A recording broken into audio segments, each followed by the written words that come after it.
매일 밤 정확히 새벽 3시 17분 어김없이 들려오는 노크 소리에 저는 잠에서 깨어납니다.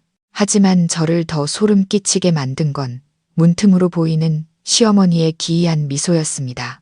처음엔 제가 예민해서 헛것을 본다고 생각했습니다. 그래서 남편 몰래 녹음기와 카메라를 설치했죠. 진실을 밝히기 위해서요. 하지만 증거를 보여주자 제가 세상에서 가장 사랑했던 남편은 제게 소리쳤습니다. 어떻게 우리 엄마를 도청할 생각을 해? 단순한 고부 갈등이 아니었습니다. 이것은 제 남편과 시어머니 두 사람이 저를 상대로 벌이는 끔찍한 심리전이었습니다. 과연 이 이야기의 충격적인 결말은 무엇일까요? 마음 쉼터에서 오늘 들려드릴 이야기 새벽 3시의 노크입니다. 새벽 3시 17분 도시는 깊은 잠에 빠져들고 외로운 가로등 불빛만이 축축한 아스팔트 위로 쓸쓸한 그림자를 드리우고 있었습니다.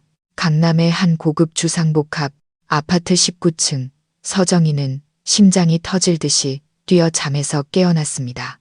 또다시 지난 일주일 내내 그녀를 괴롭혔던 그 소리. 느리고 집요하며 무언가 계산된 듯한 그 소리였습니다. 똑똑똑 정적 속에서 규칙적으로 빠르지도 느리지도 않게 울리는 세 번의 노크 소리는 마치 보이지 않는 칼날이 되어 이 집의 평화를 가르고 있었습니다. 그녀는 숨을 죽인 채 옆에 누운 남자를 돌아보았습니다. 그녀의 남편 박지훈. 뛰어난 재능으로 모두의 찬사를 받는 건축가인 그는 바깥의 기이한 소리에도 아랑곳하지 않고 아이처럼 깊이 잠들어 있었습니다. 정희는 주먹을 꽉 쥐었습니다. 무력감과 외로움이 파도처럼 밀려왔습니다. 그녀는 조용히 침대에서 내려와 차가운 원목 바닥에 맨발을 디뎠습니다. 한 걸음, 한 걸음, 그녀는 침실 문으로 다가갔습니다. 심장이 탔을 듯한 기분으로 문에 달린 렌즈에 눈을 가져다 대자 소름 끼치도록 익숙한 모습이 나타났습니다. 복도의 희미한 불빛 아래 그녀의 시어머니 김영숙 여사가 서 있었습니다. 은퇴한 교사로 늘 모범적인 모습을 보이던 분이었습니다. 단정한 남색 실크 잠옷에 희끗희끗한 머리를 곱게 빗어 넘겼지만 그 입가에 걸린 미소는 정인의 등골을 서늘하게 만들었습니다. 눈은 전혀 웃고 있지 않은 마치 관객을 향한 듯한 미소였습니다. 시어머니는 문에 아주 가까이 서서 안의 기척을 살피려는 듯 눈을 가늘게 뜨고 있었습니다. 정희는 심호흡을 하며 마음을 가다듬고 문고리를 잡았습니다. 문이 살짝 열리자 그녀는 그 여자와 마주섰습니다. 어머니, 또 무슨 일이세요? 이렇게 늦은 시간에요. 김 여사는 한 걸음 물러서며 기이한 미소를 더욱 짙게 지었습니다. 그녀의 목소리는 깃털처럼 가벼웠지만 침대에 누운 아들이 들을 수 있도록 일부러 크게 말했습니다. 정인아, 이상한 소리가 나서 혹시 무슨 일 있나 보러 왔다. 별일 없는 거지? 일주일 동안 7번째. 같은 시간, 같은 핑계. 이상한 소리라니. 매일 밤 그녀의 정신을 갉아먹는 어머니의 노크 소리 외에 대체 무슨 이상한 소리가 있단 말인가. 정희는 입술을 깨물었습니다. 저희 괜찮아요, 어머니. 잘못 들으신 거겠죠. 어서 들어가 주무세요. 내일 아침 주민센터 체조 교실도 가셔야죠. 하지만 김 여사는 바로 돌아가지 않았습니다. 그녀의 시선은 정인의 어깨 너머로 침실 안을 샅샅이 훑었습니다. 날카로운 그 눈빛에는 숨김없는 감시와 통제의 의도가 담겨 있었습니다. 별다른 이상이 없다는 것을 확인하고 나서야 그녀는 마지못해 고개를 끄덕였습니다. 그래, 별일 없다니 다행이구나. 늙으면 귀만 밝아져서 탈이야. 작은 소리에도 잠을 설치니 원.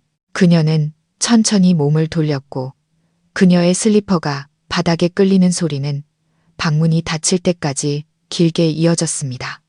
정희는 지친 숨을 내쉬며 문에 등을 기댔습니다.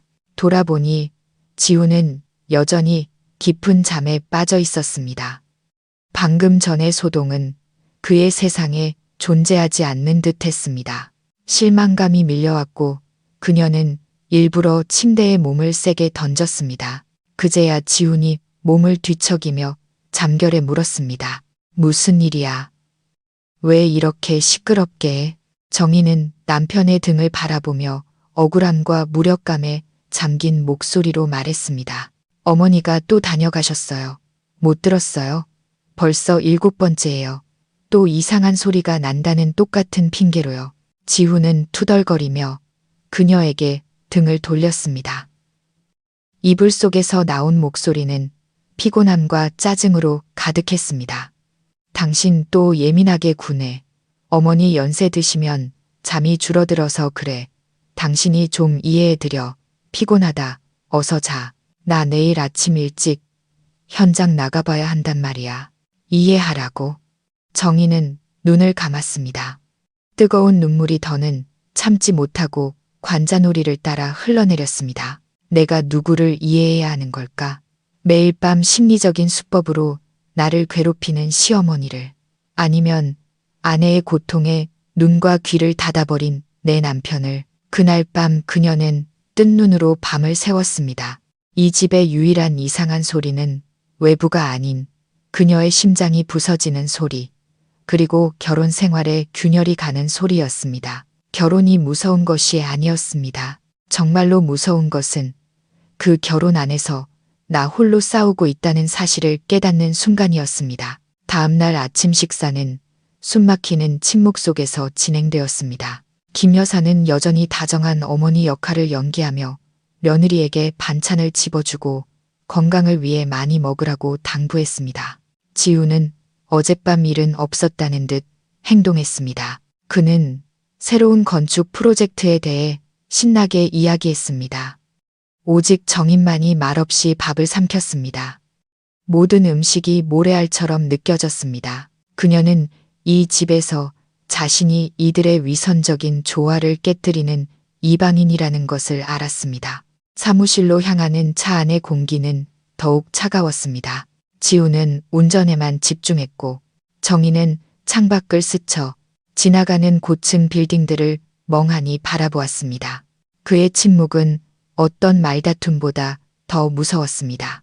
그것은 그가 이미 어머니의 편에 섰다는 그녀의 불안과 감정은 모두 비이성적인 것이라는 무언의 선언과도 같았습니다. 그때 라디오에서 익숙한 멜로디가 흘러나왔습니다. 3년 전 별이 쏟아지던 대학 기숙사 옥상에서 들었던 노래였습니다. 건축학도였던 지우는 꿈으로 가득 찬 눈으로 그녀의 손을 잡고 떨리는 목소리로 말했었습니다. 정인아, 내 여자친구가 되어줄래? 지금 당장 부유하게는 못해줘도 평생 너를 지켜줄 가장 튼튼한 집을 지어줄게. 세상의 모든 비바람을 막아줄 사랑과 웃음만 가득한 그런 집을.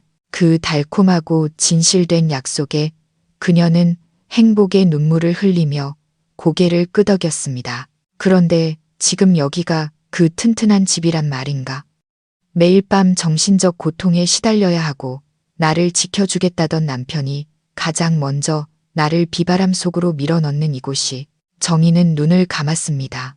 과거와 현재의 극명한 대비가 심장을 도려내는 듯했습니다.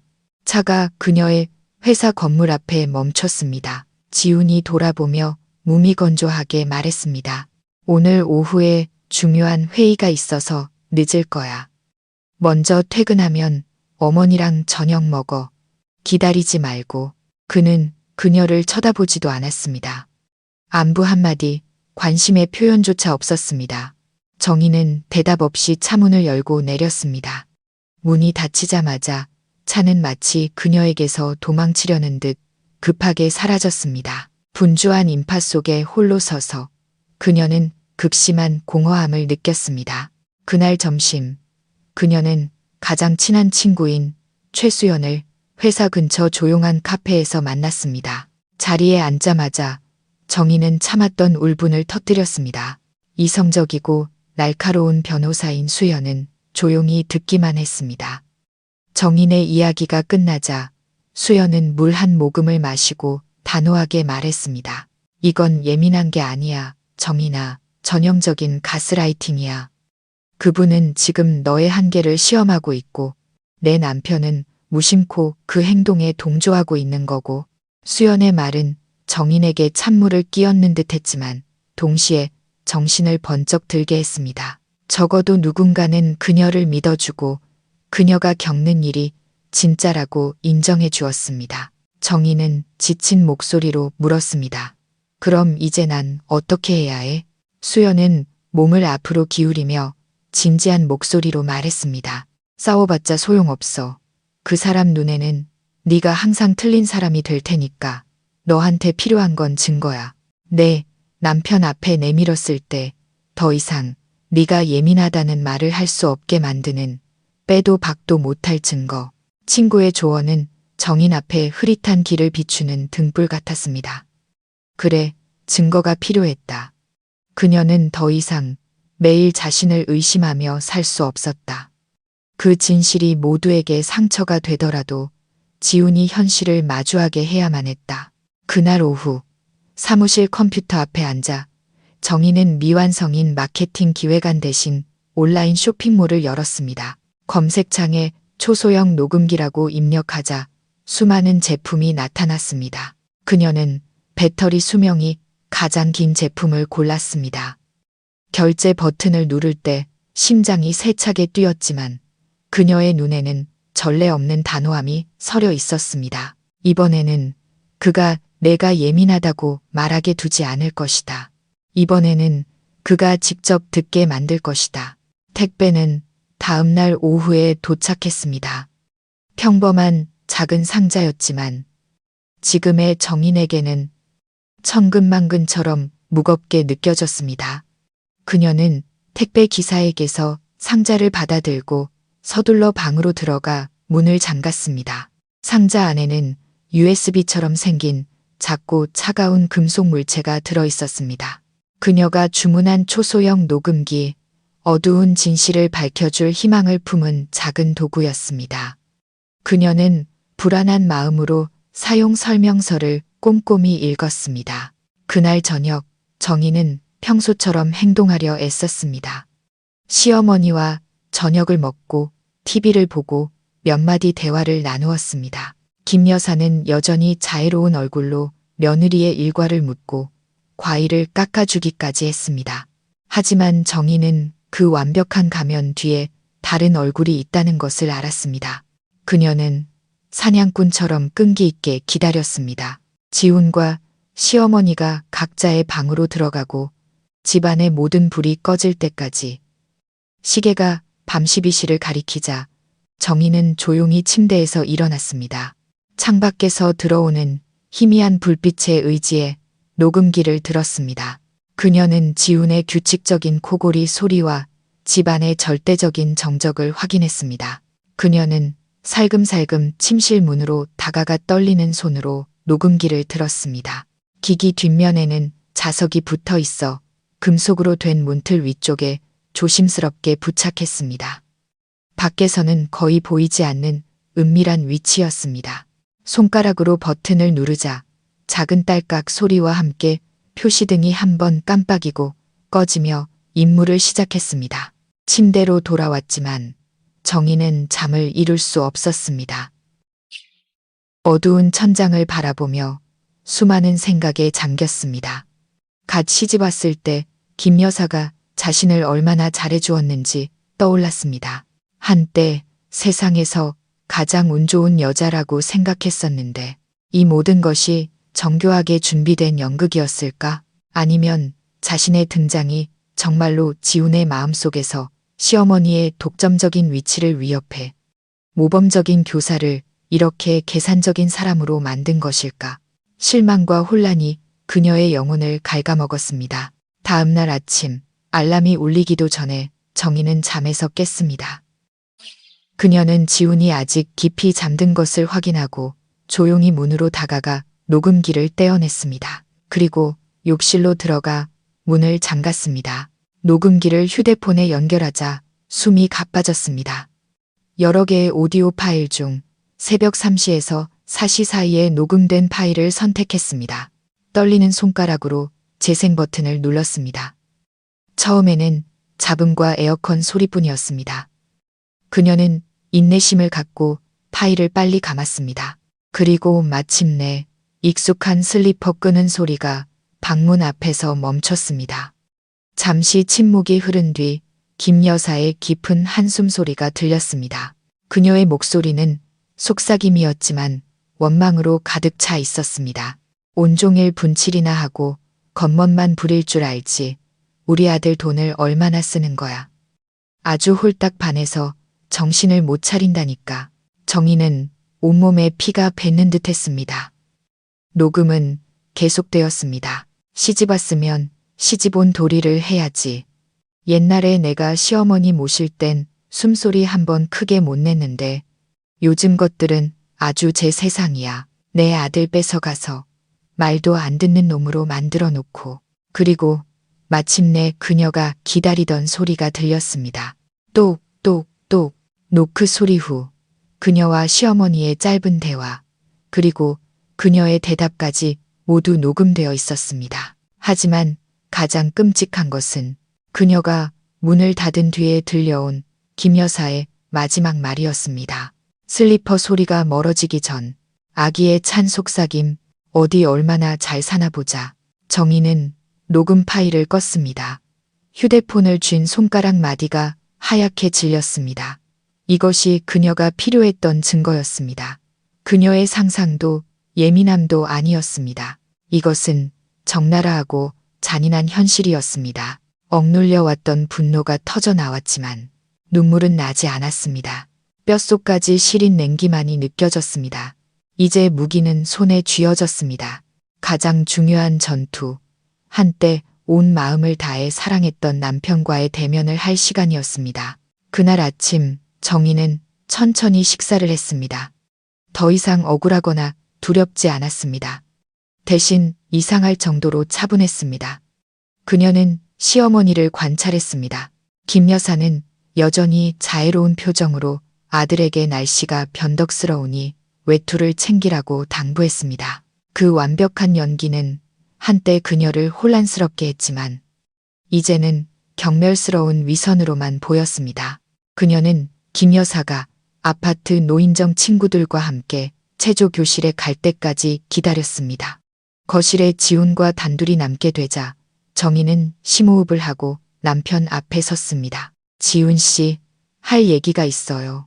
잠깐 앉아줄래요? 아내의 평소와 다른 진지한 모습에 지훈은 놀랐지만 고개를 끄덕이며 소파에 앉았습니다. 정희는 말없이 휴대폰을 꺼내 어젯밤의 녹음 파일을 재생하고 두 사람 사이에 테이블 위에 올려놓았습니다. 조용한 아침 공기 속으로 소리가 퍼지기 시작했습니다. 김 여사의 발소리와 첫 속삭임이 흘러나오자 지훈의 표정이 변하기 시작했습니다. 입가에 걸려있던 미소가 굳어지고 당혹감과 불쾌감이 그 자리를 대신했습니다. 그는 미간을 찌푸리며 휴대폰을 노려보았습니다. 그리고 홀딱 반해서 정신을 못 차린다. 내 아들 뺏어가서. 같은 어머니의 날, 선 말들이 선명하게 들려오자 그의 얼굴은 불쾌함에서 경악으로, 그리고 마침내 창백하게 변해갔습니다. 녹음이 어디 얼마나 잘 사나 보자라는 악독한 말로 끝났을 때 지훈은 여전히 움직이지 않았습니다. 그의 시선은 허공에 고정되어 있었습니다. 무거운 침묵이 방을 덮었습니다. 정희는 기다렸습니다. 사과, 인정, 혹은 최소한의 질문이라도. 하지만 그녀가 받은 것은 상상조차 할 수 없었던 반응이었습니다. 지훈은 갑자기 손을 뻗어 녹음 파일을 껐습니다. 그는 고개를 들어 아내를 보았지만 그 눈에는 동정이 아닌 분노와 실망이 가득했습니다. 그는 믿을 수 없다는 듯 한 글자 한 글자 힘주어 말했습니다. 서정인, 당신 우리 엄마를 녹음했어? 이 집에서 우리 엄마를 도청했단 말이야. 정희는 할 말을 잃었습니다. 녹음의 내용이 아니라 그녀의 행동을 비난하는 남편을 믿을 수 없었습니다. 지훈 씨, 지금 중요한 게 내가 녹음한 사실이에요. 어머니가 하신 말씀은 안 들려요? 지우는 벌떡 일어났습니다. 그는 거실을 서성이며 고뇌와 분노에 찬 표정으로 머리를 헝클었습니다. 그리고 그녀를 향해 소리쳤습니다. 들었어. 하지만 그렇다고 당신이 이런 짓을 해도 돼? 우리 엄마야. 무슨 말씀을 하시든 날 낳아주신 분이라고. 늙은 분 엿들으려고 도청 장치나 설치하고 당신 행동이 너무 지나치다고 생각 안 해. 정인의 심장이 보이지 않는 손에 쥐어 짜이는 듯 아팠습니다. 그녀도 일어서며 분노로 떨리는 목소리로 맞받아쳤습니다. 지나치다고요? 그럼 매일 밤 저를 정신적으로 괴롭히는 건요? 제 등 뒤에서 악담을 퍼붓는 건요? 그건 지나치지 않아요? 언쟁은 폭발했습니다. 분노에 휩싸인 지우는 어머니를 변호할 구실을 찾은 듯 했습니다. 그깟 몇 마디 한 게 뭐 어때서. 연세 드시면 까다로워질 수도 있지. 당신이 며느리고 젊은 사람이니까 좀 너그럽게 넘어갈 수는 없어? 그의 비이성적인 분노는 절정에 달했습니다. 옛날에 우리 아버지가 사업 실패했을 때 어머니가 혼자서 이 집안을 어떻게 일으키셨는지 알아? 당신이 지금 누리는 이 모든 게 어머니의 희생 덕분이란 말이야. 늙은 분이 푸념 몇 마디 한 걸 가지고 이렇게까지 해야겠어. 당신 정말 인간이긴 해. 정희는 그 자리에 얼어붙었습니다. 그녀는 한때 열렬히 사랑했던, 평생을 약속했던 남자를 바라보았습니다. 그의 말은 수천 개의 바늘이 되어 심장을 찔렀습니다. 그녀는 씁쓸한 진실을 깨달았습니다. 이 싸움에서 그녀는 결코 이길 수 없다는 것을. 그녀는 시어머니와 싸우는 것이 아니었습니다. 그녀는 지훈이 짊어진 과거, 그 은혜의 빛과 싸우고 있었습니다. 그는 어머니를 지키는 것이 아니었습니다. 그의 마음속 위대한 어머니의 이미지를, 그 기억을 지키고 있었습니다. 그리고 그 싸움에서 그녀는 영원한 이방인이었습니다. 그녀는 헛웃음을 터뜨렸습니다. 쓰라리고 절망적인 웃음이었습니다. 그 주말, 실패한 대화 이후 초인종이 울렸습니다. 정인이 문을 열자 지훈의 여동생 박지아가 서 있었습니다. 대학 졸업반인 지아는 맑은 미소와 총명한 눈빛을 가진 시댁 식구 중 유일하게 정인을 진심으로 대해주는 사람이었습니다. 언니, 엄마가 만든 약과 좀 가져왔어요. 하지만 집안의 이상한 분위기를 감지하자 그녀의 미소는 금세 사라졌습니다. 지아는 오빠 지훈이 소파에 앉아 건축 잡지를 보고 있지만 눈은 초점이 없는 것을 보았습니다. 정희는 억지 미소를 지으며 그녀를 맞이하고는 말없이 부엌으로 가 접시를 꺼내왔습니다. 평소의 농담도 다정한 몸짓도 없이 차가운 거리감만이 감돌았습니다. 지아는 눈치껏 바로 묻지 않고 오빠 옆에 앉아 학교 이야기를 꺼냈습니다. 지훈은 건성으로 대답했습니다. 그때 김 여사가 침실에서 나왔습니다. 딸을 보자 얼굴이 환해졌지만 정인을 볼 때는 차가운 기운이 스쳤습니다. 그녀는 딸에게 한숨을 쉬며 말했습니다. 지아야, 오빠랑 언니 보러 왔구나. 잘 왔다. 엄마가 요즘 통 기운이 없어서 큰일이다. 그 말은 명백히 지훈을 향한 것이었습니다. 아니나 다를까 그는 즉시 잡지를 내려놓고 걱정스러운 얼굴로 어머니를 보았습니다. 어디 편찮으세요? 이따 병원에 한번 가볼까요? 김 여사는 손을 저으며 정인을 힐끗 쳐다보고 말했습니다. 아니다. 그냥 내가 속이 시끄러워서 그래. 늙으면 다 그렇지 뭐. 거실의 분위기는 더욱 무거워졌습니다. 정인은 자신이 시어머니의 걱정과 남편의 불안을 야기한 죄인이 된 것 같았습니다. 다행히 지훈이 회사에서 급한 전화를 받고 서재로 들어가고 김 여사도 노인정 친구에게 전화한다며 자리를 피했습니다. 거실에는 정인과 지아만 남았습니다.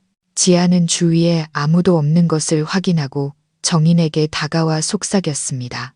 언니, 오빠랑 무슨 일 있었어요? 정인은 지아의 걱정스러운 눈빛에 작은 위안을 느꼈습니다. 그녀는 이 어린 동생을 싸움에 끌어들이고 싶지 않았지만 외로움에 누군가에게 털어놓고 싶었습니다. 아니야, 그냥 작은 오해가 있었어. 어른들은 가끔 문제를 복잡하게 만들잖아. 지아는 입술을 깨물더니 더 작은 목소리로 말했습니다. 혹시 우리 엄마 때문이에요. 죄송해요. 제가 참견할 일은 아니지만 요즘 엄마가 너무 이상해요. 자꾸 유라 언니 얘기를 하세요. 유라 언니는 오빠의 전 여자친구예요. 임유라라는 이름은 정인에게 청천벽력 같았습니다. 언젠가 들어본 적은 있었지만 지우는 자세히 말해준 적이 없었습니다. 그녀는 애써 태연한 척 물었습니다. 그래? 어머니가 그분에 대해 뭐라고 하시는데? 지아는 한숨을 쉬며 말했습니다. 엄마가 자꾸 그때 지훈이랑 유라 언니가 결혼했으면 얼마나 좋았을까 하고 말씀하세요. 유라 언니는 순종적이고 말도 잘 듣고 살림도 잘했을 거라고요. 심지어 두 사람 옛날 사진까지 꺼내보세요. 자꾸 언니랑 그 언니를 비교하는 게 너무 불공평하게 느껴져요. 지아의 말 한마디 한마디가 정인의 심장에 박혔습니다. 그랬구나. 문제는 내가 무엇을 잘못했는지가 아니었다. 처음부터 시어머니 눈에 나는 선택된 사람이 아니었던 것이다. 그저 이상화된 과거의 그림자를 대체할 불완전한 대용품일 뿐이었다. 억울함과 모멸감에 목이 메었습니다. 그녀는 비로소 시어머니의 기이한 미소와 의미심장한 말들의 의미를 깨달았습니다. 모든 것이 자신을 지훈의 삶에서 밀어내고 그 완벽한 며느리를 위한 자리를 마련하려는 계획의 일부였던 것입니다. 그녀는 지아의 손을 잡으며 잠긴 목소리로 말했습니다. 알려줘서 고마워, 지아야. 지아가 돌아간 뒤 정인은 넓은 집에 홀로 남았습니다. 하지만 이제 더 이상 혼란스럽지 않았습니다. 그녀의 싸움은 인정을 받기 위한 것이 아니라 임유라라는 완벽한 유령과 맞서는 것이었습니다. 지아의 방문 이후 집안은 완벽한 냉전에 돌입했습니다. 더 이상 비난이나 격렬한 다툼은 없었습니다. 대신 무서운 침묵과 적대감이 가득했습니다. 식사 시간은 고문 같았고 식기 부딪히는 소리만이 무심하게 울렸습니다. 정인과 지우는 서로 마주 앉아 있었지만 그들의 거리는 세상의 양끝처럼 멀었습니다. 김 여사는 피해자 연기의 달인이 되었습니다. 그녀는 더 이상 직접적으로 울거나 한탄하지 않았습니다. 대신 훨씬 교묘한 방법을 썼습니다. 창가에 조용히 앉아 슬픈 눈으로 먼 곳을 바라보다가 지훈이 다가오면 존재하지도 않는 눈물을 급히 닦는 척했습니다. 식사 때는 몇 숟가락 뜨다 말고 한숨을 쉬며 입맛이 없구나라고 말했습니다. 지훈이 걱정하면 그녀는 기운 없는 목소리로 괜찮다, 늙으면 다 그렇지, 신경 쓰지 말라고 했습니다. 그런 연기는 지훈에게 큰 영향을 미쳤습니다. 그는 어머니의 고통을 보며 죄책감에 시달렸고 정인에게 더욱 차갑고 까칠하게 굴었습니다. 그의 침묵에는 이제 비난이 담겨 있었습니다. 그는 아내의 옹졸함 때문에 어머니가 병이 났다고 생각했습니다. 어느 날 저녁 정인을 보고 지훈이 쏘아붙였습니다. 요즘 어머니가 얼마나 수척해지셨는지 안 보여? 당신 어머니한테 조금이라도 신경 쓸 수 없어? 정인은 지친 눈으로 남편을 똑바로 쳐다보며 담담하게 대답했습니다. 나도 수척해지고 있는 거 지훈 씨는 안 보여요? 그녀의 대답에 지훈은 할 말을 잃고 분한 듯 서재로 들어가 문을 쾅 닫았습니다. 정인은 그의 뒷모습을 보며 씁쓸함을 느꼈습니다. 그는 며칠 입맛이 없는 어머니의 수척함은 보면서 3년간 함께 산 아내의 정신적, 육체적 피폐함은 보지 못했습니다. 그녀는 이 고립감 속에서 서서히 죽어가고 있었습니다. 그녀는 지훈에게 마지막으로 대화를 시도했습니다. 자신의 감정과 두려움을 설명하는 장문의 메시지를 보냈지만 돌아온 것은 나 바빠. 그 얘기는 나중에 하자는 차가운 답장뿐이었습니다. 나중에라는 두 글자는 그녀의 마지막 희망마저 꺼뜨렸습니다.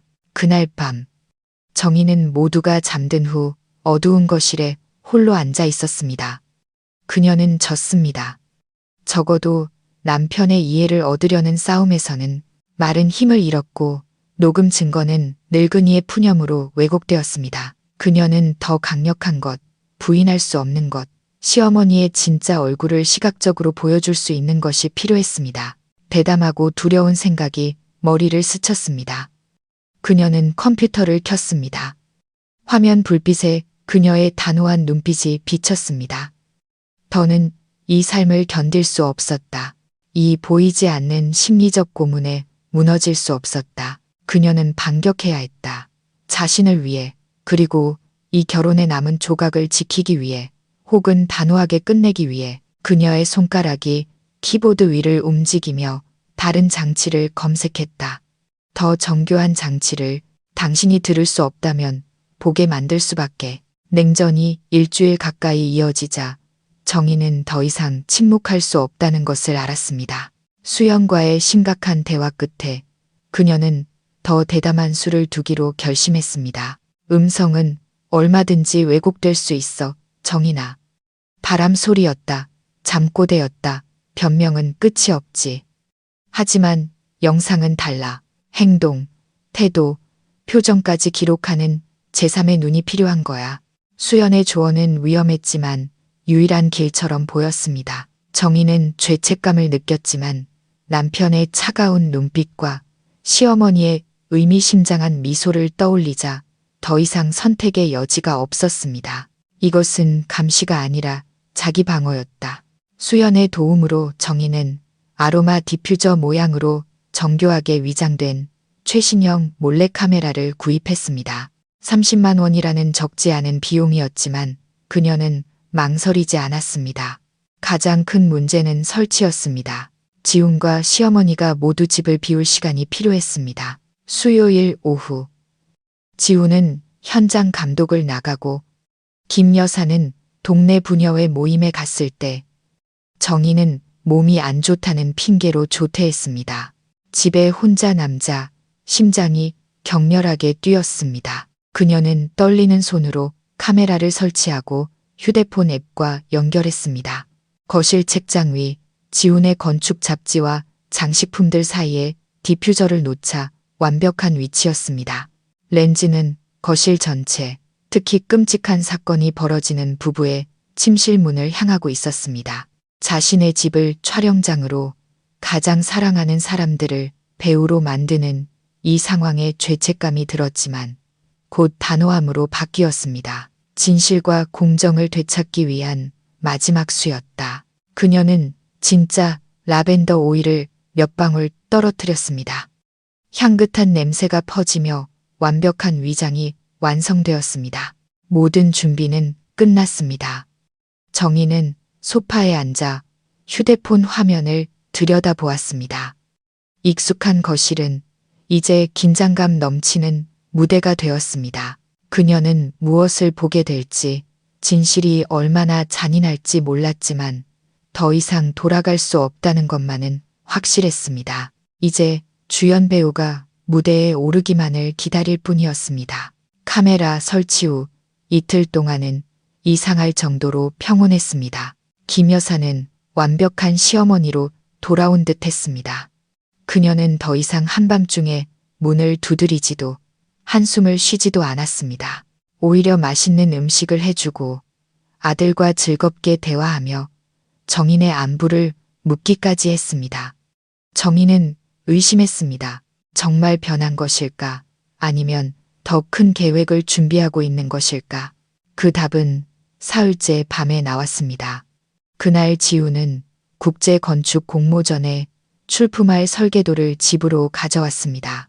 몇 달간 공들인 역작이었습니다. 그는 거실 테이블에 설계도를 펼쳐놓고 마지막으로 검토하며 뿌듯해했습니다. 정인이 지나가며 말했습니다. 다 보셨으면 서재에 넣어두세요. 여기 두면 망가질 수도 있어요. 지우는 건성으로 손을 저으며 알았어. 조금만 더 보고라고 대답했습니다. 다음 날 아침 정인과 지훈이 출근한 후 집에는 김 여사 혼자 남았습니다. 사무실에서 정인은 틈틈이 카메라 앱을 확인했습니다. 시어머니는 거실 화초에 물을 주고 있었습니다. 모든 것이 평범해 보였습니다. 그러나 그녀가 테이블 근처로 갔을 때 카메라는 모든 것을 선명하게 기록했습니다. 김 여사는 물뿌리개를 들고 설계도 옆을 지나다가 갑자기 부자연스럽게 비틀거리며 물뿌리개를 통째로 쏟아버렸습니다. 물은 정확히 설계도의 중심부로 쏟아졌고 섬세하게 그려진 잉크선들을 순식간에 번지게 만들었습니다. 김 여사는 당황한 척 휴지로 물을 닦았지만 이미 늦었습니다. 지훈의 역작은 망가져 버렸습니다. 영상만 보면 노인의 부주의로 인한 안타까운 사고처럼 보였습니다. 하지만 영상을 수십 번 돌려본 정인의 눈에는 다른 것이 보였습니다. 그녀가 비틀거리기 직전 거의 알아챌 수 없었던 아주 미세한 망설임, 완벽하게 위장된 계산이었습니다. 그날 저녁 자신의 작품이 망가진 것을 본 지훈은 망연자실했습니다. 그의 얼굴에는 실망과 분노가 가득했습니다. 김 여사는 즉시 눈물을 글썽이며 아들의 손을 잡고 연기를 시작했습니다. 아이고, 내 잘못이다. 다 내 잘못이야. 늙어서 손발이 말을 안 듣는구나. 미안하다, 아들아. 하지만 그녀는 곧 정인을 향해 교묘하게 화살을 돌렸습니다. 그런데 정인아, 너는 왜 남편이 이렇게 중요한 걸 여기다 두게 했니? 좀 챙겨주지 않고. 그녀는 사과하는 동시에 며느리에게 책임을 떠넘겼습니다. 극심한 실망감에 빠진 지훈은 이성적인 판단을 할 수 없었습니다. 그는 아내를 향해 소리쳤습니다. 내가 이거 얼마나 중요한 설계도라고 했어. 어떻게 이렇게 무심할 수가 있어. 하루 종일 집에 있으면서 이것 하나 못 챙겨줘? 정인은 분노가 치밀었습니다. 분명히 치우라고 말했고 듣지 않은 것은 그였다. 그런데 이제 그녀가 잘못한 사람이 되었다. 그녀는 영상에 대해 말하려다 그만두었습니다. 단순한 사고 영상으로는 또다시 비난만 받을 것이 뻔했다. 그녀는 차갑게 대답했습니다. 치우라고 말씀드렸어요. 다툼이 다시 시작되었고 결과는 같았습니다. 지훈은 화를 내며 서재로 들어가 버렸고 정인은 극심한 무력감에 휩싸였습니다. 그날 밤 그녀는 문을 잠그고 침대에 앉아 사고 영상을 몇 번이고 돌려보았습니다.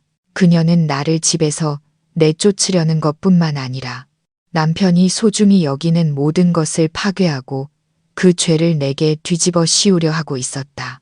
이것은 싸움이 아니었다. 사냥이었고 그녀는 사냥감이었다. 설계도 사건 이후 집안의 냉전은 더욱 심해졌습니다. 정인과 지훈은 거의 대화를 나누지 않았습니다. 정인은 남편에게서 실망과 원망을 느꼈습니다. 그는 아내로서의 책임을 다하지 못했다고 생각했습니다. 이 부당함은 그녀를 고통스럽게 했지만 동시에 그녀의 결심을 더욱 굳게 만들었습니다. 매일 카메라 영상을 확인하는 것이 습관이 되었지만 며칠 동안 별다른 소득은 없었습니다. 김 여사는 다시 완벽한 시어머니 역할을 하며 흠잡을 데 없는 모습을 보였습니다. 그녀는 부부 사이에 새로운 전쟁의 불씨를 던져놓고 그들이 스스로 관계를 파괴하는 것을 지켜보기만 하면 되었습니다. 정인은 낙담하기도 했지만 그녀의 인내심은 마침내 보상받았습니다. 주말 밤 지훈이 피곤해 지쳐 잠든 사이 정인의 휴대폰에 카메라 움직임 감지 알림이 떴습니다. 심장이 덜컥 내려앉았습니다. 그녀는 급히 앱을 켰습니다. 어두운 거실에 한 인형이 살금살금 움직이고 있었습니다. 김 여사였습니다. 그녀는 평소처럼 부부의 침실로 가지 않고 거실 구석에 있는 낡은 나무 찬장으로 향했습니다. 정인은 숨을 죽이고 지켜보았습니다. 시어머니는 잠옷 주머니에서 작은 열쇠를 꺼내 전에는 미처 몰랐던 잠긴 서랍을 열었습니다. 안에서 낡은 앨범 한 권을 꺼내 소중히 품에 안고 카메라의 사각지대에 있는 소파에 앉았습니다. 하지만 정희는 꺼진 TV 화면에 비친 그녀의 행동을 똑똑히 볼 수 있었습니다. 김 여사는 천천히 앨범을 넘기다 한 페이지에서 오랫동안 멈췄습니다. 그녀는 손을 들어 사진 표면을 부드럽게 쓰다듬으며 속삭이기 시작했습니다. 고감도 마이크가 장착된 카메라는 그녀의 말을 선명하게 녹음했습니다. 유라야, 우리 아들 좀 보렴. 요즘 얼굴이 말이 아니야. 너랑 있을 때처럼 웃지도 않고 맨날 인상만 쓰고 있잖니. 정인의 심장이 웃는 듯 했습니다. 유라, 임유라가 틀림없었다. 김 여사는 사진을 향한 독백을 계속했습니다. 돈만 쓸 줄 아는 저런 애한테 장가 보내서 내 아들 뺏어가려는 것만 혈안이 되어 있고 그때 내가 좀 더 단호했어야 했는데 그랬으면 지금 내가 내 며느리가 되어 있었을 텐데 우리 아들한테는 너처럼 착하고 현명한 애가 어울리는데 말이야. 그녀는 한숨을 쉬고는 다시 중얼거렸습니다. 그 목소리에는 차가운 계산이 담겨 있었습니다. 하지만 괜찮아. 곧 모든 게 제자리로 돌아올 거야. 우리 아들은 진짜 행복을 찾아야 하니까. 그녀는 앨범을 조심스럽게 닫아 서랍에 넣고 다시 잠갔습니다. 그리고 부부의 침실 문을 잠시 쳐다본 뒤 조용히 자기 방으로 돌아갔습니다. 정희는 침대에 앉아 있었습니다. 손에 든 휴대폰이 얼음장처럼 차갑게 느껴졌습니다. 그녀는 영상을 저장했습니다. 부인할 수 없는 증거, 시어머니의 모든 음모와 동기를 드러내는 적나라한 진실. 지금 그녀의 감정은 승리자의 환희가 아니었습니다. 뼛속까지 시린 깊은 슬픔이었습니다. 그녀의 결혼, 그녀의 사랑은 결국 다른 사람의 그림자와 비교되며 기만 위에 세워졌던 것입니다. 그녀는 사랑받는 존재가 아니라 기준 미달의 대용품이었습니다. 증거는 확보되었습니다. 하지만 이것이 결혼을 구할 열쇠가 될까? 아니면 모든 것을 산산조각 낼 마지막 망치가 될까? 다음 날 아침, 정희는 단호한 결심과 함께 일어났습니다. 그녀는 더 이상 울지도 무력해하지도 않았습니다. 고통은 무서울 정도로 차분한 평정심으로 바뀌었습니다. 그녀는 아침을 준비하고 김 여사가 시장에 간 틈을 타 출근 준비를 하던 지훈을 침실로 불렀습니다. 지훈 씨, 보여줄 게 있어요. 제발 끝까지 다 봐줘요. 지훈은 아내의 태도에 놀랐지만 침대 가장자리에 앉았습니다. 정희는 노트북을 침실의 대형 TV와 연결했습니다. 그녀는 그가 모든 것을 가장 선명하게 어떤 변명도 할 수 없도록 보길 원했습니다. 재생 버튼을 누르자 어젯밤의 영상이 생생하게 나타났습니다. 지훈은 처음에는 짜증 섞인 표정으로 말했습니다. 또 영상이야?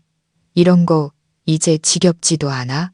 하지만 어머니가 잠긴 찬장을 몰래 여는 것을 보자 그의 태도가 바뀌었습니다. 그는 몸을 바로 하고 화면에 집중했습니다. 어머니가 낡은 앨범을 들고 속삭이는 목소리가 들려왔습니다.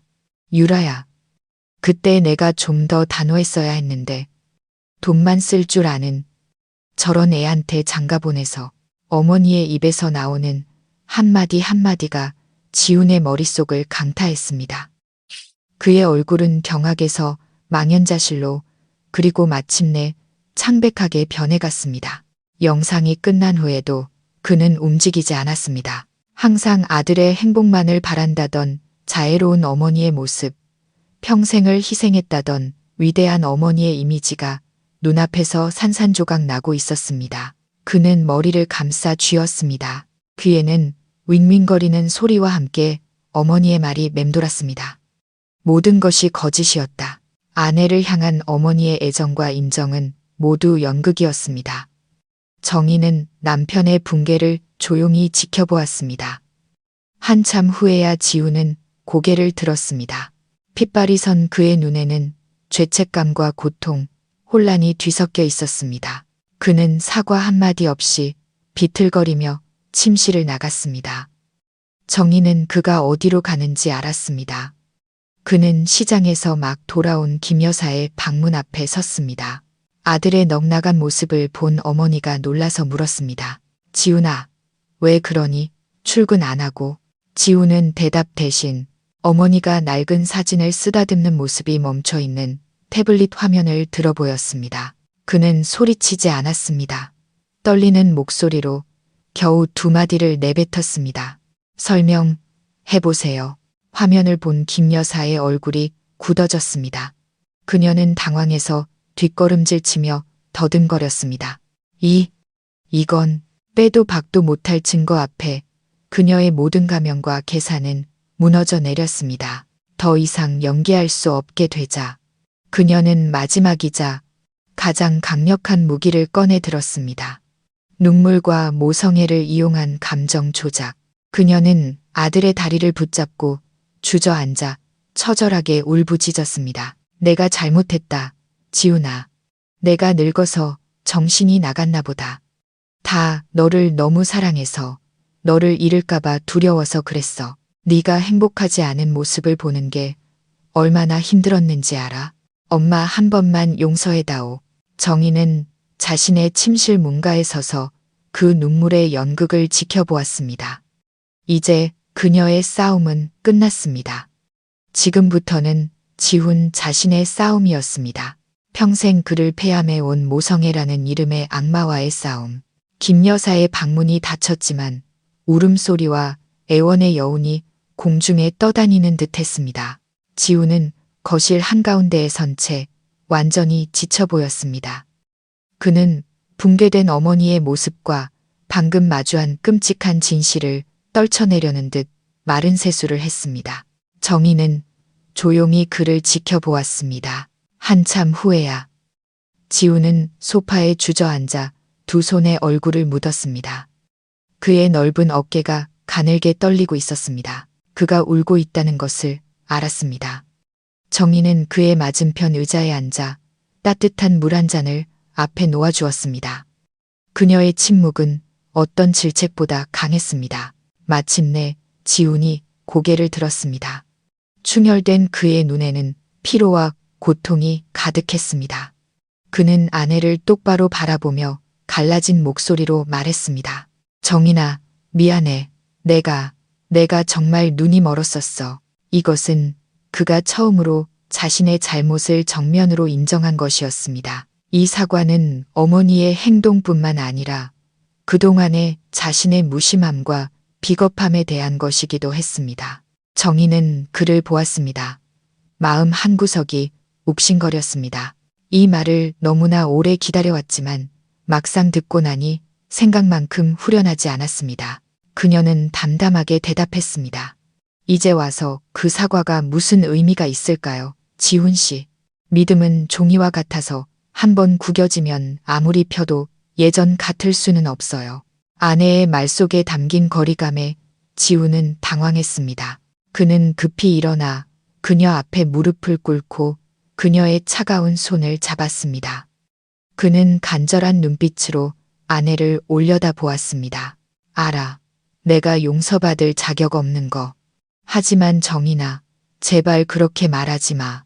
어머니가 당신에게 상처를 줬고 남편인 내가 당신을 지켜주지 못했어. 그게 내 가장 큰 잘못이야. 그는 그녀의 손을 더욱 꽉 잡으며 애원했습니다.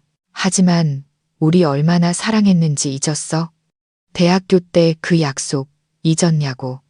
내가 당신을 위한 집을 지어주겠다고 했잖아. 내가 실패했지만 제발 다시 한번 기회를 줘. 그 약속을 다시 지킬 기회를 줘. 달콤했던 기억들이 밀려오자 정인이 쌓아 올린 얼음벽에 균열이 가기 시작했습니다. 그녀는 손을 빼내고 고개를 돌렸습니다. 기회요. 당신이 매번 어머니 편을 들었는데 내가 어떻게 당신을 다시 믿을 수 있죠? 지훈은 씁쓸하게 인정했습니다. 다시는 그런 일 없을 거야. 약속할게. 어머니와 분명히 선을 그을 거야. 이 집은 우리 집이야. 당신과 나의 집. 어머니는 더 이상 우리 삶에 간섭하실 수 없어. 맹세해. 정희는 오랫동안 침묵했습니다. 그녀의 마음속 절반은 떠나라고 소리쳤지만 여전히 이 남자를 사랑하는 나머지 절반은 손을 놓지 못했습니다. 그녀는 그의 충혈된 눈에서 진심 어린 후회와 고통을 보았습니다. 마침내 그녀는 긴 한숨을 내쉬었습니다. 좋아요, 지훈 씨. 당신에게 그리고 나에게 마지막 기회를 줄게요. 하지만 기억해요. 이번이 정말 마지막이에요. 지훈은 자신의 귀를 의심하는 듯 했습니다. 그는 고마움에 가득 찬 눈으로 그녀를 안으려 했지만 정희는 이미 일어나 침실로 향했습니다. 그날 밤 그들은 한 침대에 누웠지만 서로에게 닿지 않았습니다. 보이지 않지만 무거운 벽이 그들 사이에 있었습니다. 정희는 용서를 선택했지만 잊을 수 있을지는 몰랐습니다. 마지못한 용서 위에 세워진 결혼은 과연 얼마나 갈 수 있을까요?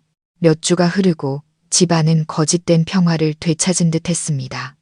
김 여사는 눈에 띄게 조용해졌습니다. 지훈은 약속을 지키기 위해 최선을 다했습니다.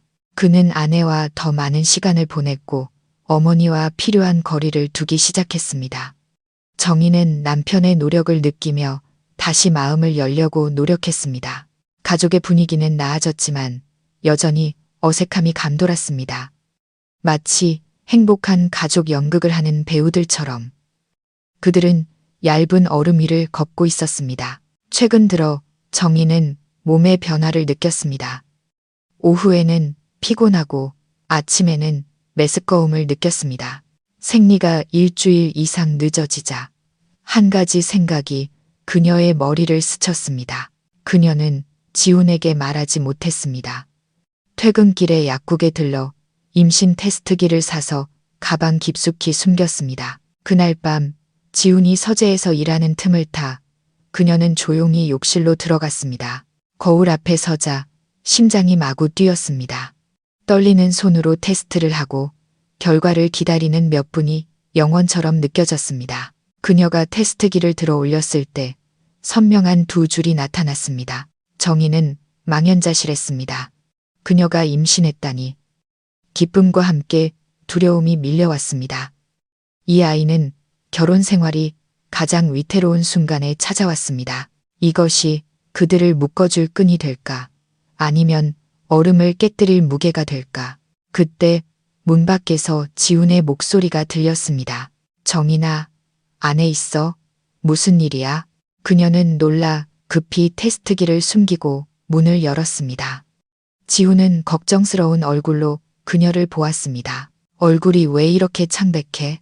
정희는 말없이 그에게 임신 테스트기를 건넸습니다.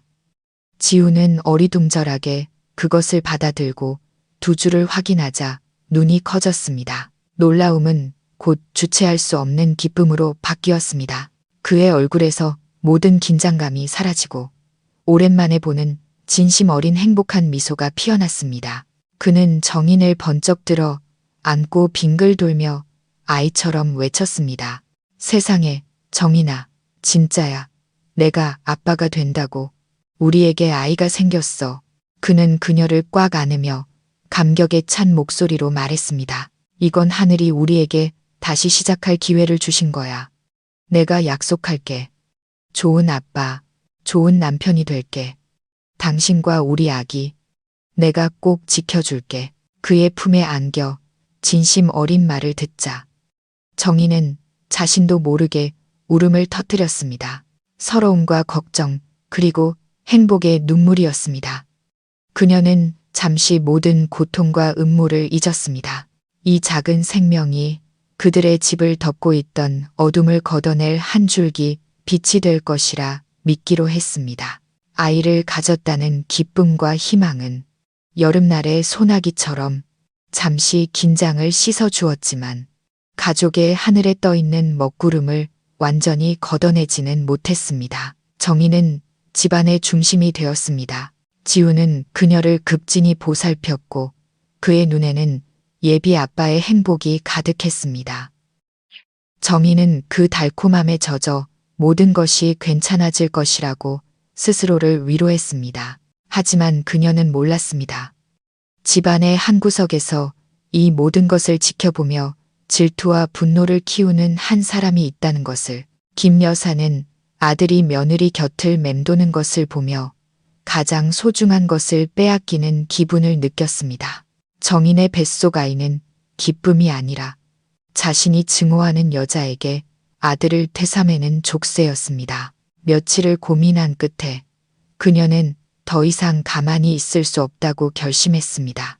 어느 날 오후 그녀는 자신의 방에서 익숙한 번호로 전화를 걸었습니다. 수화기 너머로 날카로운 목소리가 들려왔습니다. 여보세요. 영숙 씨, 오랜만이네. 지훈의 전 여자친구 임유라의 어머니이자 김 여사가 가장 신뢰하는 친구인 주미애였습니다. 김 여사는 억울한 목소리로 하소연을 시작했습니다. 내 팔자 좀 봐. 그 애가 임신을 했어. 그랬더니 우리 지훈이가 걔를 아주 상전 모시듯 한다니까. 이 늙은 어미는 거들떠보지도 않고 말이야.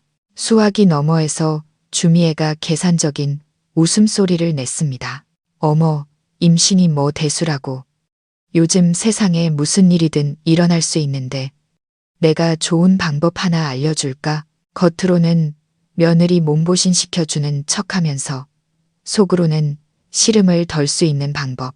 그 말에 김 여사의 눈이 빛났습니다. 그게 뭔데? 어서 말해봐. 주미애는 목소리를 낮춰 은밀하게 말했습니다.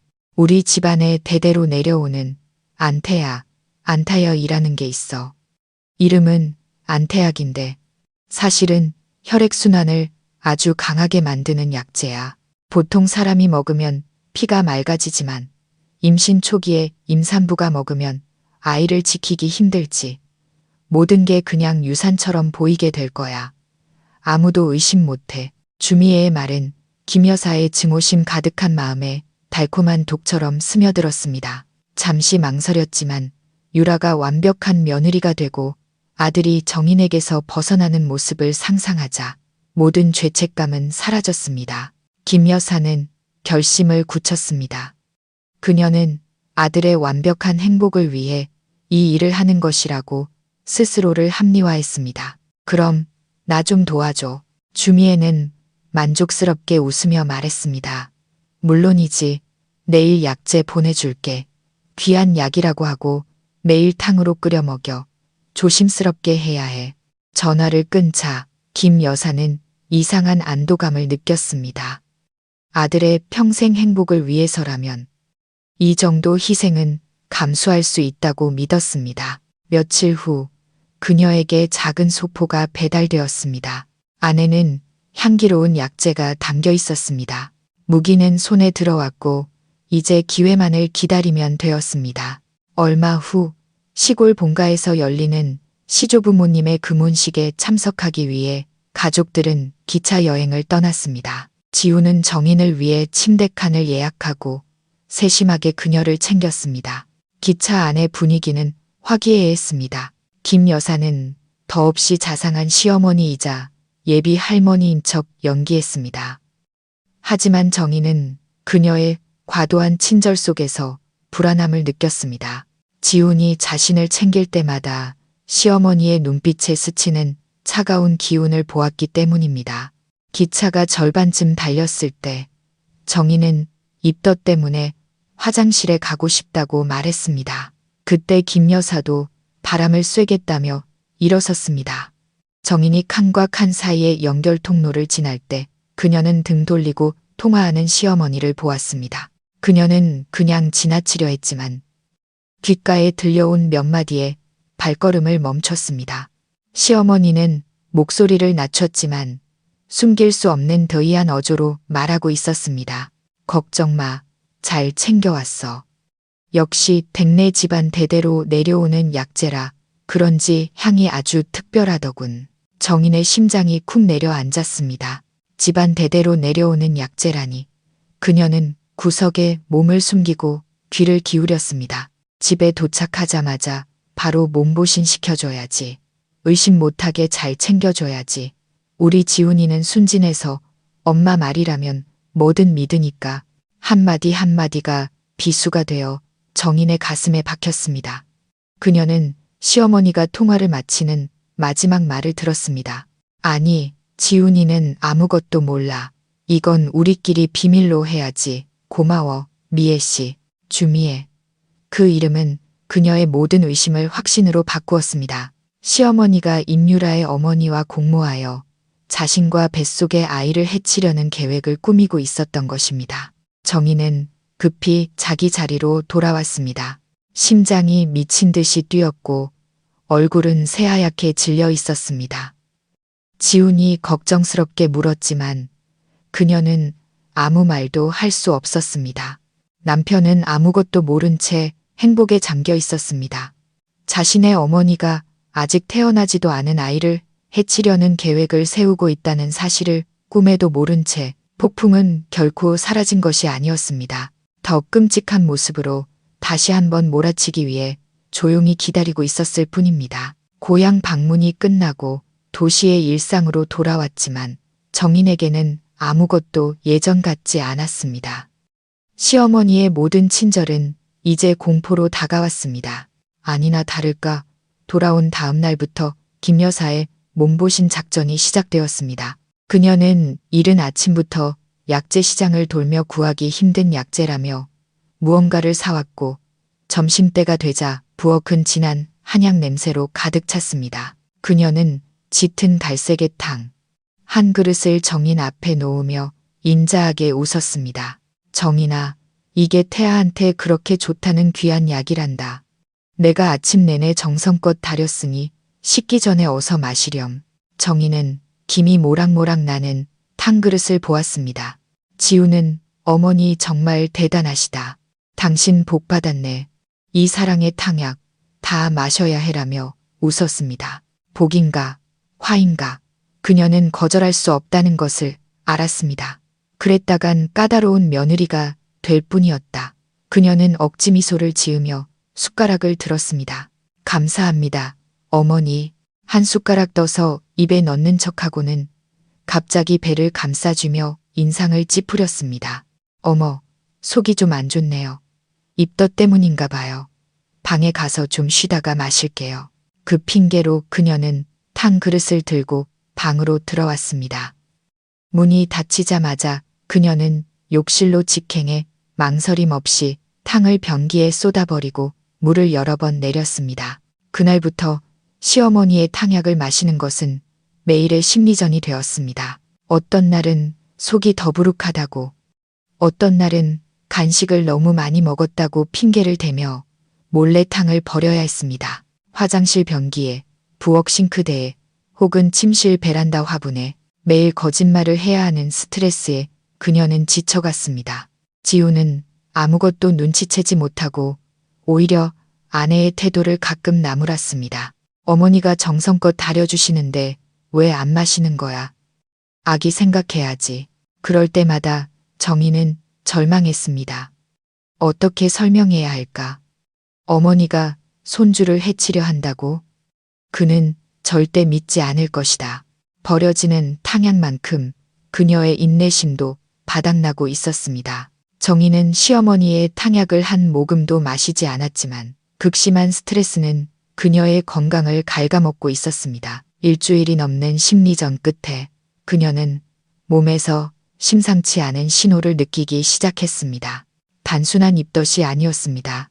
가끔 아랫배에 가볍지만 날카로운 통증이 느껴졌고 회사에서는 현기증을 느끼기도 했습니다.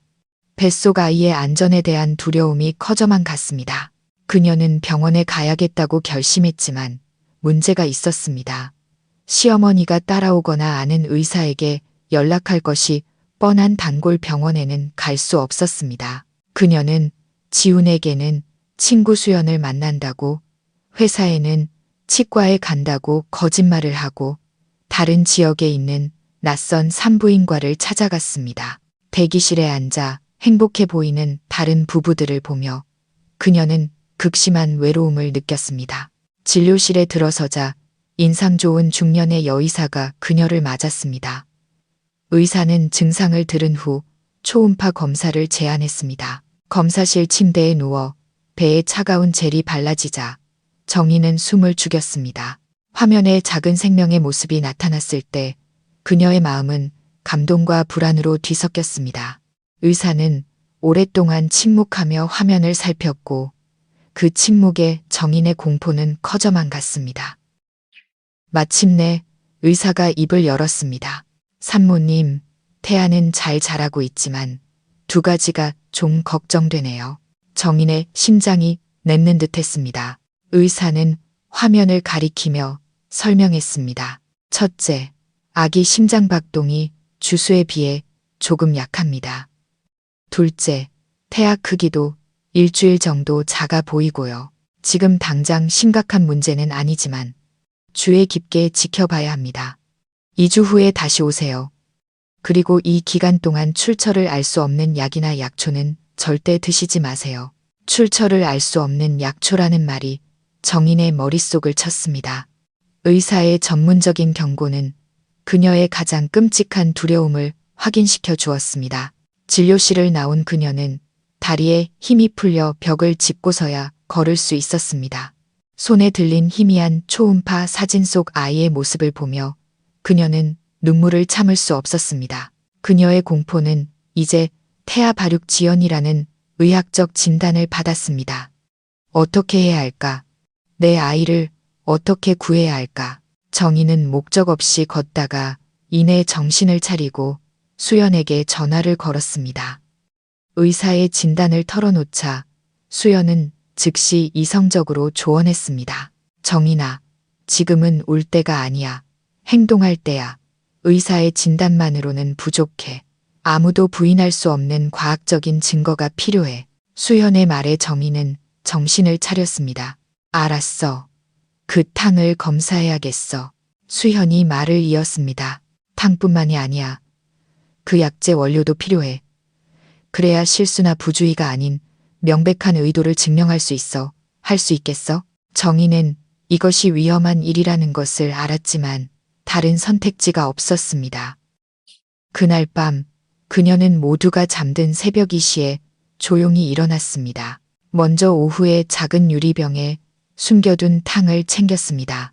그리고 더 어려운 도전, 부엌에서 약재 원료를 훔쳐내는 일이 남았습니다. 그녀는 살금살금 부엌으로 가 시어머니가 말린 약재를 두는 찬장을 열었습니다.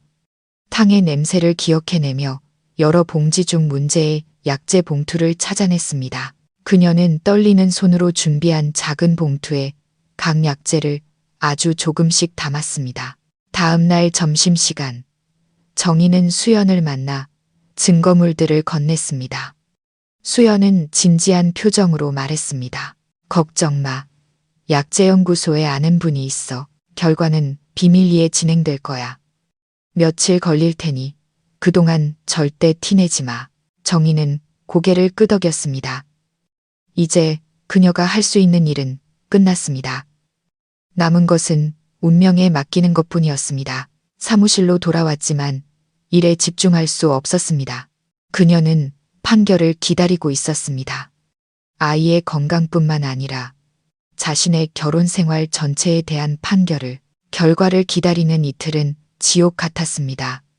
정인은 거의 먹지도 자지도 못했습니다. 지우는 아내가 입덧이 심한 줄 알고 어머니에게 보양식을 더 해달라고 재촉했습니다. 그럴 때마다 정인은 쓴웃음을 지었습니다. 이틀째 되던 날 오후, 마침내 수연에게서 전화가 왔습니다. 수연의 목소리는 평소와 달리 극도로 심각했습니다. 정인아, 결과 나왔어. 지금 어디야? 거기 꼼짝 말고 있어. 내가 지금 갈게. 수연은 그녀를 태우고 인적이 드문 강변 주차장으로 갔습니다. 그녀는 차 안에서 서류 봉투를 꺼내며 말했습니다. 정인아, 내가 맞았어. 그리고 진실은 우리가 상상했던 것보다 훨씬 끔찍해. 그것은 검사 결과 보고서였습니다. 수연은 복잡한 용어들을 차근차근 설명했습니다. 네가 준 탕 샘플에서 다량의 당귀와 홍화 성분이 검출됐어. 둘 다 혈액순환을 아주 강하게 촉진하는 약재로, 특히 임신 초기에는 절대 금기시되는 것들이야. 수연은 보고서의 결론 부분을 읽어주었습니다. 전문가 말로는 이 정도 양을 임산부가 단기간 계속 복용하면 자궁 수축을 일으켜 유산될 가능성이 매우 높대. 솔직히 말할게, 정인아, 이건 보약이 아니야. 아주 정교하게 위장된 낙태약이야. 정인은 그대로 얼어붙었습니다. 낙태약. 시어머니가 자신의 손주가 될 아이의 할머니가 친손자를 죽이기 위해 매일 독약을 다려주고 있었던 것입니다. 이것은 더 이상 고부 갈등의 문제가 아니었습니다. 명백한 살인미수, 용서할 수 없는 범죄였습니다. 그녀는 울지도 소리치지도 않았습니다. 한참 후에야 그녀는 떨리는 목소리로 속삭였습니다. 수연아, 그 여자가 내 아이를 죽이려 했어. 그 말을 내뱉자 억눌렀던 감정이 터져 나오며 눈물이 쏟아졌습니다. 하지만 그 눈물 뒤에 그녀의 내면은 영원히 변했습니다. 피해자 서정희는 죽었습니다. 그녀는 눈물을 닦고 똑바로 앉았습니다. 텅 비었던 눈에 차가운 불꽃이 무서운 결심이 깃들었습니다. 이제 내가 뭘 해야 할지 알겠어. 폭풍은 마침내 닥쳤습니다. 하지만 이제 그녀는 더 이상 도망치지 않을 것입니다. 폭풍의 중심에 서서 이 모든 것을 일으킨 자들에게 대가를 치르게 할 것입니다. 강변 주차장을 떠나 정희는 집으로 바로 가지 않았습니다. 그녀는 작은 인쇄소에 들러 검사 보고서 전체를 선명하게 복사하고 시어머니가 유라의 사진을 쓰다듬던 영상의 한 장면을 고화질로 인쇄했습니다. 모든 준비는 차갑고 냉철하게 이루어졌습니다. 집에 도착했을 때 지훈과 김 여사는 거실에서 TV를 보고 있었습니다. 위선적인 가족의 모습이었습니다. 정희는 말없이 테이블 위로 다가가 준비한 것들을 하나씩 내려놓았습니다. 먼저 아이의 모습이 담긴 초음파 사진, 그 옆에 검사 결과 보고서, 마지막으로 시어머니가 과거와 독백하던 모습이 담긴 사진. 모든 증거가 차갑고 잔인한 고발장처럼 펼쳐졌습니다. 김 여사의 얼굴이 굳어졌습니다. 지훈이 미간을 찌푸리며 물었습니다. 정인아, 또 왜 이래? 정인은 그제야 고개를 들어 남편을 보았습니다. 그녀의 목소리는 소름 끼칠 정도로 평온했습니다. 아무것도 안 해요. 그냥 몇 가지 보여주려고요. 그녀는 초음파 사진을 가리켰습니다. 이건 우리 아이예요. 의사 선생님이 심장 박동이 약하고 발육이 늦대요. 그리고 보고서로 손을 옮겼습니다. 그리고 이건 그 이유고요. 탕에서 검출된 성분들은 임산부에게 유산을 유발할 가능성이 매우 높다는 국립의약품연구원의 결론이에요. 지훈의 얼굴이 새하얗게 질렸습니다. 그는 떨리는 손으로 보고서를 집어들었습니다. 그는 이 과학적인 수치와 결론을 부정할 수 없었습니다. 그가 어머니를 돌아보자 김 여사는 피가 마른 얼굴로 떨고 있었습니다. 그녀는 약한 목소리로 변명했습니다. 아니다. 내가 약재를 잘못 산 거야. 약재상에서 잘못 준 거라고. 정희는 비웃음도 아닌 미소를 지었습니다. 잘못 사셨다고요? 어머니의 절친한 친구이자 임유라 씨의 어머니인 주미애 씨가 일부러 건네준 약재를요? 제가 아무것도 모를 줄 아셨어요? 마지막 말은 김 여사와 지훈 모두에게 천둥처럼 내리꽂혔습니다. 지훈은 경악한 눈으로 아내와 어머니를 번갈아 보았습니다. 모든 조각이 맞춰졌습니다. 여동생의 말, 영상, 그리고 이 끔찍한 음모까지. 정희는 더 이상 그들을 보지 않았습니다. 그녀는 지쳐 있었습니다. 그녀는 무너져 내리는 남편을 보며 마지막 한마디를 남겼습니다. 진실을 보여줬어요. 나머지는 당신과 당신 어머니의 문제예요. 그녀는 뒤도 돌아보지 않고 침실로 들어가 문을 닫았습니다. 침실 문이 닫히는 소리는 지훈에게 판결처럼 들렸습니다. 그는 거실 한가운데 어머니의 범죄 증거들이 널려 있는 곳에 서 있었습니다. 과학적인 보고서, 비극적인 초음파 사진, 그리고 유라의 웃는 얼굴, 모든 것이 뒤섞여 그가 알던 세상을 파괴했습니다. 어머니는 여전히 무의미한 변명을 중얼거렸지만 지훈의 귀에는 들리지 않았습니다. 그의 머릿속에는 정인의 텅 빈 눈과 감정 없는 목소리만이 맴돌았습니다. 그 평온함이 어떤 절규보다 더 무섭다는 것을 깨달았습니다. 그것은 이미 죽어버린 마음, 완전히 부서진 믿음의 평온함이었습니다. 그는 자신이 얼마나 눈이 멀었었는지 깨달았습니다. 정인이 고통스러워할 때 그는 그녀가 예민하다고 치부했습니다.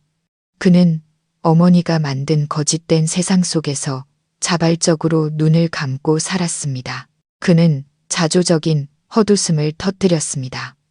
마침내 그는 어머니 앞으로 다가갔습니다. 김 여사는 희망의 빛을 보았지만 지우는 그녀의 손을 부드럽지만 단호하게 뿌리쳤습니다. 그는 소리치지 않았습니다. 죽음 같은 정적 속에서 그가 물었습니다. 왜요? 단 한마디의 질문에 그의 모든 분노와 절망, 배신감이 담겨 있었습니다. 김 여사는 아들의 낯선 태도에 당황했습니다. 눈물과 애원이 더 이상 통하지 않자 그녀는 모든 것을 정인 탓으로 돌리기 시작했습니다. 다 저 애 때문이야. 저 애는 너한테 어울리지 않아. 네가 유라랑 행복하길 바랐을 뿐이야. 그 고백은 지훈의 산산조각, 난 심장에 박히는 마지막 비수였습니다. 그는 깨달았습니다. 어머니의 사랑은 희생이 아니라 소유욕이었다는 것을.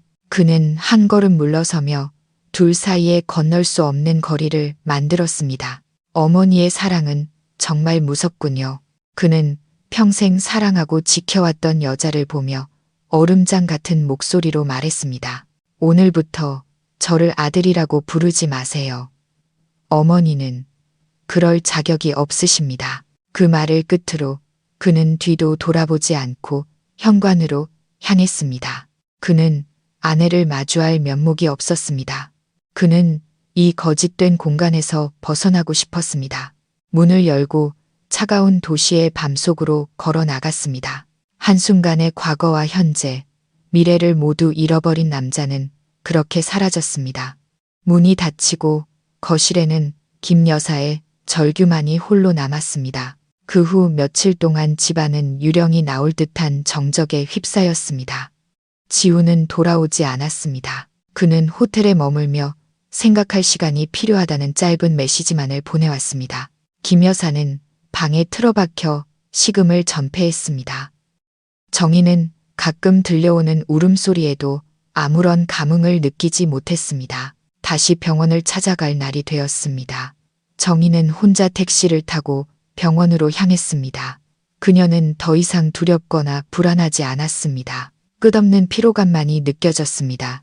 의사는 초음파 검사를 한참 동안 진행한 후 무거운 표정으로 진료실로 돌아와 조심스럽게 입을 열었습니다. 산모님, 유감스럽지만 상황이 전혀 나아지지 않았습니다. 태아의 심장 박동은 여전히 미약하고 발육은 거의 멈춘 상태입니다. 이대로 임신을 지속할 경우 아기가 심각한 선천적 기형이나 발달 장애를 안고 태어날 위험이 매우 큽니다. 의사의 말을 듣는 동안 정인의 심장은 쥐어 짜이는 듯 했습니다. 결정은 산모님께 달려있지만 신중하게 생각하셔야 합니다. 진료실을 나와 정인은 공원 벤치에 주저앉았습니다. 눈물은 이미 말라버렸습니다. 그녀는 초음파 사진 속에 작은 생명을 보았습니다. 이 아이를 세상 누구보다 사랑했기에 이기적으로 아이를 붙잡을 수 없었습니다. 불완전한 세상에서 병든 몸으로 고통받게 할 수는 없었습니다. 결정은 이성이 아닌 가장 깊은 모성애에서 비롯되었습니다. 그녀는 지훈에게 전화를 걸었습니다. 지훈 씨, 방금 병원에서 왔어요. 결과가 좋지 않아요. 아이에게 큰 위험이 있대요. 수화기 너머로 그의 거친 숨소리가 들렸습니다. 그녀는 한 글자 한 글자 또렷하게 말했습니다. 저 결심했어요. 다음 주에 수술 받을 거예요. 우리 아이를 이런 상황에서 태어나게 할 수는 없어요. 지우는 전화기 너머에서 미친 듯이 소리쳤습니다. 미쳤어. 서정인, 우리 아이야. 당신 마음대로 할 권리 없어. 처음으로 정희는 그의 분노에 상처를 입지 않았습니다. 그녀는 담담하게 대답했습니다. 내겐 권리가 있어요. 미래의 고통으로부터 내 아이를 지킬 엄마로서의 권리를 행사하는 거예요. 그녀는 그가 더 말하기 전에 전화를 끊었습니다. 잿빛 하늘을 보며 마지막 눈물 한 방울이 뺨을 타고 흘렀습니다. 다시는 만날 수 없는 아이를 향한 작별의 눈물이었습니다.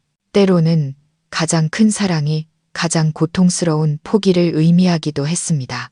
그 후 정희는 친정으로 거처를 옮겼습니다. 어머니의 작은 집은 평온과 안전함을 주었습니다. 어머니는 아무것도 묻지 않고 묵묵히 딸을 보살폈습니다. 수술 날짜를 기다리는 동안 정희는 그림자처럼 살았습니다.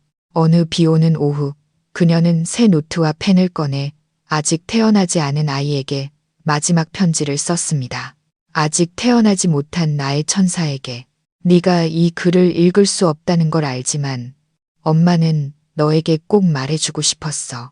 너의 존재는 엄마의 어두운 삶의 가장 큰 행복이자 희망이었단다. 엄마는 너를 만날 날을 손꼽아 기다렸어. 너의 첫 태동을 느끼고 너의 힘찬 심장 소리를 듣고 너를 품에 안고 얼마나 사랑하는지 말해주고 싶었어. 하지만 아가야, 이 세상은 너무나 가혹하구나. 엄마는 너에게 온전한 가정을 줄 수도 세상의 악의로부터 너를 지켜줄 수도 없었어. 미안하다, 내 아가. 엄마가 이런 결정을 내린 건 너를 사랑하지 않아서가 아니야. 너를 내 목숨보다 더 사랑하기에 아픈 몸으로 고통받게 할 수 없었어. 평생 천사로 남게 해주고 싶었단다. 부디 엄마를 용서해줘. 어디에 있든 너를 지극히 사랑한 엄마가 있었다는 걸 기억해줘. 안녕, 나의 천사.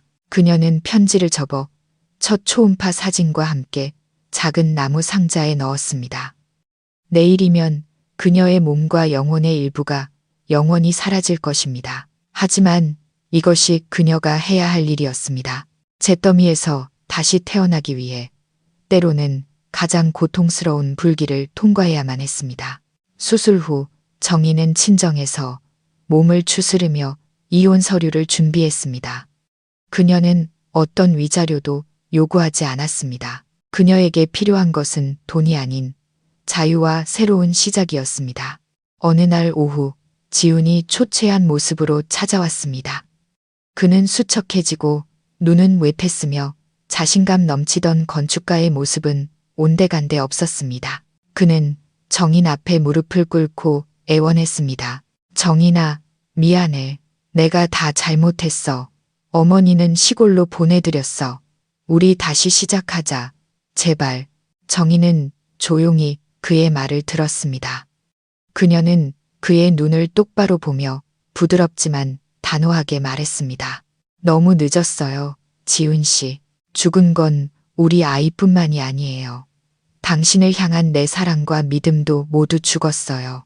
그녀는 서명된 이혼 서류를 그에게 내밀었습니다. 이건 당신을 향한 벌이 아니에요. 우리 모두를 위한 해방이에요. 지훈은 떨리는 손으로 서류에 서명했습니다. 모든 것이 끝났습니다. 그가 떠난 후 정희는 두 개의 서명이 나란히 있는 이혼 서류를 내려다보았습니다. 기쁨도 슬픔도 아닌 텅 빈 공허함, 그리고 그 뒤에 찾아온 가벼운 자유. 전쟁은 끝났고 이제 다시 살아가는 법을 배울 시간이었습니다. 지훈은 호텔 방에 자신을 가두고 술과 자책으로 나날을 보냈습니다. 어머니의 전화는 받지 않았습니다. 그의 침묵은 그가 어머니에게 내릴 수 있는 가장 잔인한 벌이었습니다. 견디다 못한 김 여사는 아들의 건축 사무소로 찾아갔지만 그는 비서를 통해 면회를 거절했습니다. 아들에게 버림받은 그녀는 절망 속에서 유일한 동맹이었던 주미애에게 전화했지만 돌아온 것은 댁내 집안일은 알아서 해결하세요라는 차가운 대답뿐이었습니다. 그제야 그녀는 자신이 이용당했다는 사실을 깨달았습니다. 그날 밤 김 여사는 텅 빈 집에 홀로 앉아 자신이 평생을 바쳐 쌓아 올린 모든 것을 잃었다는 사실을 깨달았습니다. 1년 후 서울에서 수백 킬로미터 떨어진 항구 도시 부산. 서정희는 새로운 프로젝트의 마케팅 전략을 발표하고 있었습니다. 짧게 자른 머리, 세련된 정장, 자신감 넘치는 눈빛. 1년 전의 고통스러운 모습은 찾아볼 수 없었습니다. 이혼 후 그녀는 자원에서 낯선 도시로 발령받았고 새로운 삶은 그녀의 상처를 치유하는 최고의 약이 되었습니다. 주말에는 해변에서 요가를 하고 도의 공방에서 흙을 빚으며 새로운 창조의 기쁨을 느꼈습니다. 그녀는 심리 상담을 통해 과거의 상처들을 과학적으로 마주하고 정리했습니다. 그녀는 용서하는 법을 배웠습니다. 남을 위해서가 아니라 자신의 마음의 평화를 위해서. 어느 날 저녁 친구들과 즐겁게 저녁 식사를 하던 중 낯선 주소로부터 이메일 한 통을 받았습니다.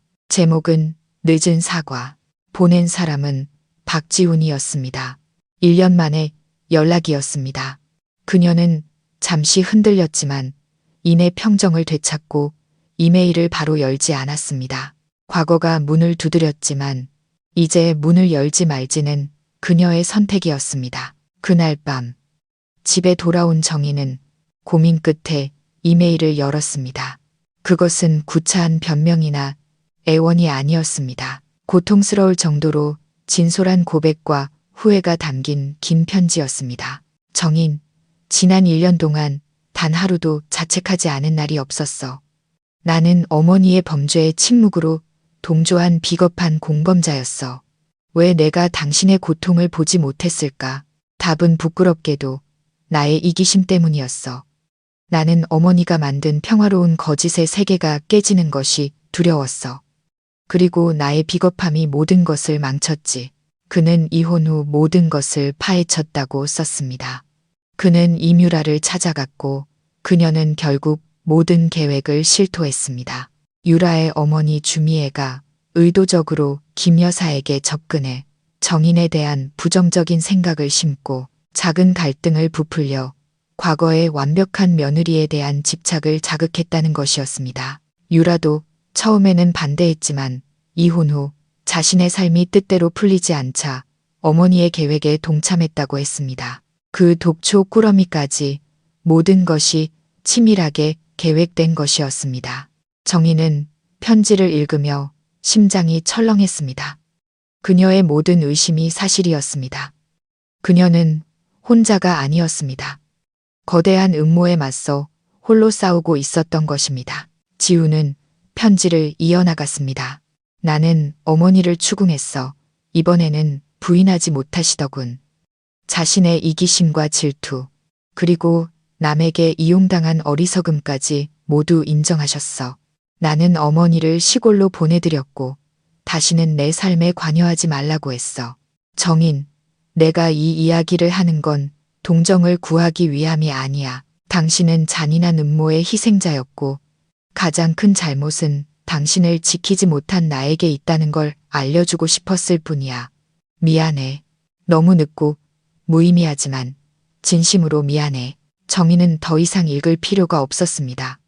그녀는 자신이 원했던 것, 자신의 고통이 진짜였고 싸움이 부당하지 않았다는 인정을 받았습니다. 눈물 한 방울이 흘렀지만 고통이 아닌 해방의 눈물이었습니다. 과거는 마침내 제 이름을 찾았고 모든 것이 명확해진 순간 비로소 과거를 온전히 놓아줄 수 있었습니다. 정희는 편지의 나머지 부분을 읽었습니다. 거기에는 더 깊고 충격적인 진실이 숨어 있었습니다. 지우는 주미애의 가족 사업이 파산 직전에 몰려 있었다는 사실을 알아냈다고 썼습니다. 주미애 씨가 우리 어머니에게 접근한 건 우정 때문이 아니었어. 그들은 나를 사위로 삼아 내 인맥과 재력을 이용해 그들의 회사를 살리려 했던 거야. 우리 어머니의 당신에 대한 증오는 그들에게 완벽한 도구였지. 어머니는 아들의 행복을 위해 싸운다고 생각했지만 사실은 훨씬 더 큰 탐욕의 게임에서 장기말에 불과했어. 정희는 완전히 할 말을 잃었습니다. 그녀가 증오했던 시어머니 김 여사는 결국 더 교활하고 잔인한 자에게 이용당한 또 다른 피해자였던 것입니다. 한 가족의 비극이 추악한 사업적 음모에서 시작되었다니 지우는 편지를 끝맺었습니다. 이 비극은 어머니의 잘못된 사랑, 끝없는 탐욕, 그리고 나의 비겁함이 합쳐져 만들어진 결과물이야. 우리 모두에게 책임이 있어. 진실이 모든 것을 해결해 주지는 않겠지만 적어도 왜 모든 것이 이렇게 망가졌는지 이해하게는 해주겠지. 정희는 노트북을 덮었습니다. 마음속의 분노와 증오는 완전히 사라졌습니다. 그 자리에는 이 이야기 속 모든 인물에 대한 깊은 연민만이 남았습니다. 다음 날 아침, 정희는 지난 1년 중 가장 평온한 잠에서 깨어났습니다. 그녀는 창가에 앉아 비극 속 인물들을 생각했습니다. 김 여사는 통제를 얻었지만 아들의 사랑과 존경을 잃었습니다. 주미애는 탐욕의 대가를 언젠가 치를 것입니다. 그리고 지우는 평생을 후회와 자책 속에서 살아갈 것입니다. 그녀는 깨달았습니다. 증오를 품는 것은 남에게 던지기 위해 뜨거운 석탄을 손에 쥐고 있는 것과 같다는 것을, 결국 가장 먼저 데이는 것은 자기 자신이라는 것을. 그녀는 과거를 완전히 끝낼 준비가 되었습니다. 그녀는 컴퓨터를 켜고 지훈의 이메일에 답장을 썼습니다. 수많은 하고 싶은 말이 있었지만 모두 지우고 단 한 줄만 남겼습니다. 모든 진실을 알려줘서 고마워요. 다 지난 일이니 부디 평안하세요. 원망도 거짓된 희망도 없이 오직 수용과 진심 어린 축복만이 담겨 있었습니다. 그녀는 이메일을 보내고 지훈과의 모든 대화 기록을 영구히 삭제했습니다. 그녀는 발코니로 나가 아침의 신선한 공기를 깊이 들이마셨습니다. 과거는 봉인되었습니다. 이제 그녀의 길은 오직 앞을 향해 있었습니다. 빛과 평화가 기다리는 곳으로. 6개월 후 부산의 가을 아침, 정희는 발코니에서 새로 심은 난초에 물을 주고 있었습니다. 평온하고 자유로운 아름다움이 그녀에게서 풍겨 나왔습니다. 그때 전화벨이 울렸습니다. 박지하였습니다. 이혼 후에도 그녀는 이 착한 신우이와는 연락을 유지하고 있었습니다. 언니, 잘 지내시죠? 드릴 말씀이 있어서요. 저희 엄마 몇 달 전에 가벼운 뇌졸중으로 쓰러지셨어요. 지금은 몸이 많이 약해지셨어요. 정희는 조용히 들었습니다. 지아가 한숨을 쉬며 말을 이었습니다. 오빠가 엄마를 집으로 모셔서 돌보고 있어요. 그날 이후로 오빠는 완전히 다른 사람이 됐어요. 친구도 안 만나고 일 끝나면 곧장 집으로 와서 엄마를 돌봐요. 효도하는 게 아니라 스스로를 벌주고 있는 것 같아요. 정희는 그 광경을 상상할 수 있었습니다. 족쇄보다 더 무거운 속박. 지우는 마침내 가장 고통스러운 방식으로 은혜의 빚을 갚고 있었습니다. 전화를 끊은 후 정인의 마음은 이상할 정도로 평온했습니다. 인과응보의 법칙은 누구도 피해 갈 수 없었습니다. 평생 아들을 잃을까 두려워했던 김 여사는 결국 아들의 보살핌을 받게 되었지만 그것은 사랑이 아닌 책임의 형태였습니다. 그녀는 수평선 너머로 떠오르는 태양을 바라보았습니다. 어둡고 긴 터널을 지나왔지만 마침내 그녀는 스스로 출구를 찾아냈습니다. 행복은 폭풍우를 만나지 않는 것이 아니라 폭풍우가 지나간 뒤에도 마음의 평화를 찾는 것이라는 걸 깨달았습니다. 정인의 입가에 부드럽고 진실된 미소가 피어났습니다. 그녀는 눈을 감고 두 팔을 벌려 새로운 아침의 햇살을, 그리고 자신을 기다리는 새로운 삶을 맞이했습니다. 마침내 새벽이 밝아오고 있었습니다.